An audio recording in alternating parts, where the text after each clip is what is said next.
Egunon, el Yangtze en llamas, The Sun Peoples. Es una película de 1966, bélica, dramática, estadounidense, dirigida por Robert Wise, que en Chile se llamó El Cañonero del Yangtze, en España El Yangtze en llamas, y bueno, pues estuvo basada en un guión de Robert Anderson, basada a su vez en la novela homónima de Richard McKenna, con música de Jerry Goldsmith, un clásico en el tema de la música, a pesar de que ha sido subsumido por debajo de otros posteriores, ya sea John Williams, Ennio Morricone, incluso más adelante Howard Shore, Hans Zimmer y otros. Pero hay que mantener al señor Jerry Goldsmith en el pedestal de los tal vez 10 grandes compositores de música para películas de todos los tiempos. ¿Quién es Robert Wise? Robert Wise es un director al que en cierta medida podemos conocer por películas como Ultimátum a la Tierra, The Day the Earth Stood Still, de 1951, West Side Story, de 1961, Sonrisas y Lágrimas, de 1965, y al año siguiente de Sonrisas y Lágrimas hace esta El Yangtze en llamas. Y bueno, pues luego tiene otras películas como Star Trek, la primera película de la saga, que, bueno, entre la tripulación original, que fueron 6 películas, luego las otras 4 de la nueva generación y las 3 del reboot de J.J. Abrams, pues tenemos 13 películas, a pesar de que también incluye series y bueno, otras circunstancias. Pero no es hablar de Star Trek en esta circunstancia, sino del Sun Peoples, una película de Robert Wise, un año después del gran éxito de Sonrisas y Lágrimas, The Sound of Music. En esta película se vuelve a la historia, pero la década anterior, el inicio de la película de Sonrisas y Lágrimas, es decir, los años 20, y en un escenario completamente distinto, como es el de la China, después de la Primera Guerra Mundial, en el que hubo una serie de circunstancias derivadas de su propia historia, de la segunda mitad del siglo XIX, de luchas intestinas y la necesidad entre comillas, de que hubiera un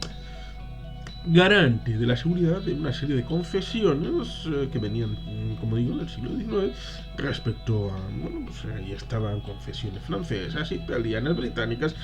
incluso austrohúngaras y, por supuesto, japonesas, rusas y estadounidenses, en la que el personaje, como dice en inglés, el Sun Peoples, es el USS San Pablo, que es curioso porque se menciona en la película. Es una película de 3 horas, de 182 minutos, que yo la recuerdo un poco menos, pero supongo que por esta razón, en una huelga que implicó el parón de Euskal Irrati Telebista, dieron 2 películas seguidas. Ahora no recuerdo el orden, las grabé en vídeo, de la película de Steven Spielberg, la de El Sol, la de 1987, con el señor Christian Bale como chiquillo. Ahora no recuerdo el título, pero aquella película que está, curiosamente, está referenciada en este canal. Pero y seguido, o antes, daban también la de El Yangtze en llamas, de Sun Peoples. Pero bueno, es una película disfrutable que, como digo, el recuerdo no es de 3 horas, sino de menos, con lo cual digamos que puedo asegurar que el recuerdo es de una película llevadera, ágil, y que se disfruta viendo esta concatenación de elementos que están encima de la mesa de un personaje como el de Steve McQueen, que es el protagonista absoluto de la función, como ha tenido problemas, viene de Filipinas, pero a pesar de ser un poco outsider, el marco normativo de la Marina de los Estados Unidos, en cierta medida, chocará con las circunstancias que se viven dentro del Sun Peoples, que curiosamente en la guerra hispano-norteamericana en 1898, digamos que como perdió España, en cierta medida, cañoneros como este, que eran parte de la flota hispana, fueron reconvertidos y cedidos graciosamente a los Estados Unidos de América, que lo rebautiza como USS San Pablo. Mm, Tiene una vida curiosa porque cuando tenía un funcionamiento más acorde a lo habitual en la Marina de los Estados Unidos, había peleas con los culís, con los chinos, a la hora de hacer el servicio en el barco a los oficiales, incluso a los maquinistas de los Estados Unidos de América. Con lo cual, al final, el oficial jefe, Richard Crenna lo recordarán por ser el coronel Trautman de la saga de Rambo. La primera está referenciada en este canal. Y también por haber interpretado a el presidente Ronald Reagan en aquella película sobre el intento de asesinato del inicio de 1981. Pero bueno, dejando de lado películas que involucren a un presidente de los Estados Unidos, en esta el barco es un protagonista más, los ríos que fluyen respecto a la forma de entrar desde fuera y desde dentro también creo que tiene su simbolismo en la China férreamente interior. Y claro, esa lucha interna, forzada o no forzada, de los nacionalistas del Kuomintang, de Chiang Kai-shek, que antes eran de Sun Yat-sen, que en este momento estamos hablando de 1926, es cuando fallece más o menos, en 26-27, Sun Yat-sen, el líder originario que trajo la República China, y la continuidad luego con Chiang Kai-shek en el 27, pero ya estaba en la pomada. Claro, los comunistas de Mao Zedong nacen en Shanghái en 1921 y entre medias una playa de señores de la guerra que montan el lío y están siempre queriendo su parcelita de poder y quedando en medio de la población. Ahí, claro, el personaje de Steve McQueen tiene un amigo que es el personaje de Richard Attenborough, que está por ahí. Digamos que tiene esa circunstancia de pelea, de lucha con lo que le han enseñado, pero claro, él también ha tenido sus desvíos en cuanto a la normatividad. Y claro, esa circunstancia dentro de del barco, que en principio debería de ser una cápsula espacio-temporal respecto a los devaneos que hay fuera. Bueno, claro, como tienen dentro a los chinos, y los chinos están aparte. Hay un momento dado en el que les van a visitar a donde están, en la popa del barco, en una zona recóndita, y en un momento dado, un poquito después de haber entrado, dicen, ya les hemos humillado lo suficiente. Hay que verla para entender a qué se refiere. Pero, como digo, es un elemento de castas, de estratificación social, de lucha, de lo que uno siente, de lo que uno es, o de lo que... Todas estas cosas de lo de dentro y lo de fuera, en lo físico y en lo emocional, trasunta en este periodo de inestabilidad y de luchas internas en la imperial y eterna China, pero en momentos de debilidad, sobre todo en los años 20, que claro, son los momentos de entreguerras en los que no estaba claro qué había pasado y las consecuencias de la Primera Guerra Mundial, que recordemos que formalmente termina en un armisticio, porque no se puede seguir peleando, pero por ejemplo el ejército alemán tenía la idea de seguir continuando la lucha después de un receso, como quien pide tiempo muerto en baloncesto o un receso en cualquier otro deporte para, bueno, luego continuar el partido, es decir, continuar la lucha, pero digamos que ya no era posible la continuación. Con lo cual luego vinieron los tratados de paz, los movimientos, y esto duró muchos años, a lo largo de los 20. Y en China, pues como ya estaban metidos en la marabunta, a pesar de que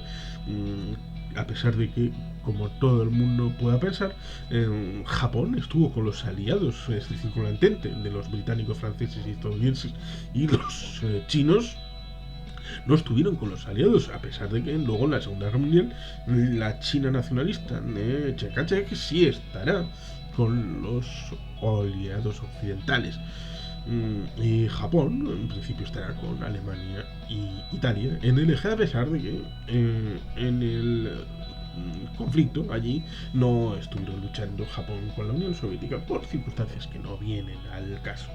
Por lo tanto, tenemos aquí una película que es referencial en el tema de drama romántico bélico en la China en los años 20, hecha en Estados Unidos, dirigida por Robert Wise, con música de Jerry Goldsmith, una imaginería bastante maja, el barco como elemento de confluencia, claro, porque los coolies quieren servir y los marinos estadounidenses se dejan, con lo cual son como marqueses, como majarajas, que a los que prácticamente les hacen la manicura, les llevan la comida, son como dioses en el Olimpo del San Pablo. Y claro, a eso en un momento dado acabará chocando, no solamente porque el personaje de Steve McQueen cuando llega es maquinista, no quiere que le toquen los chinos su máquina, él es el que toca, porque es como posteriormente los elementos más desarrollados, era la tecnología punta de la época, con lo cual esto lo tiene que manejar alguien estadounidense, un poco como cuando aquel empresario alemán, posteriormente, hace muchas décadas, en este siglo XXI, estableció una fábrica en China y cuando sus empleados salían, iban unos cuantos kilómetros más para allá a otra instalación que era exactamente igual que la fábrica que había hasta al lado de él. Con lo cual llevaban los planos y todas las circunstancias a aquella otra fábrica, la fábrica B, los chinos, y estaban replicando absolutamente todo hasta que llegó un momento en el que le pusieron las cartas encima de la mesa y que ya no necesitaban de su concurso tecnológico.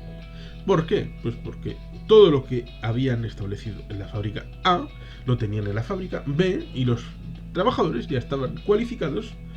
y podían seguir por su lado. Este es un riesgo que podía establecerse respecto a la marina en cuanto a, bueno, podían en caso de estabilizar el país o de no estabilizar, pero algún señor de la guerra, pues en todo caso pues podría haber copiado la tecnología y por eso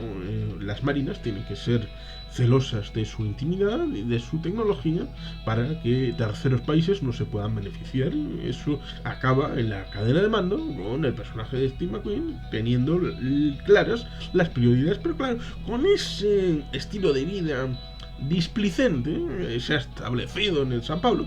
con el beneplácito del comandante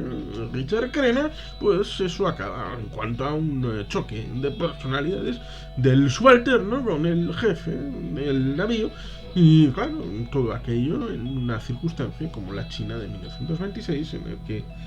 digamos que todo puede pasar y no en el sentido positivo del asunto. Una película de 3 horas de Sam Peebles, el Yangtze en llamas, una película que merece ser vista para todo aquel que le guste la historia, todo aquel que le guste el tema naval, el tema marino, aunque sea, bueno, hay 3 marinas, la marina marrón, la verde y la azul. La marrón es la de aguas profundas, dentro de tierra, es decir, ríos, lagos. La marina verde es la marina costera, de cabotaje, podríamos decirlo, y la marina azul es la de grandes océanos y grandes mares, a pesar de que es la aparentemente menos glamurosa, sigue siendo marina y sigue siendo un elemento náutico, el San Peebles, el San Pablo. Por lo tanto, recomiendo vivamente que la gente se acerque a esta película, que seguro que van a disfrutar y bastante.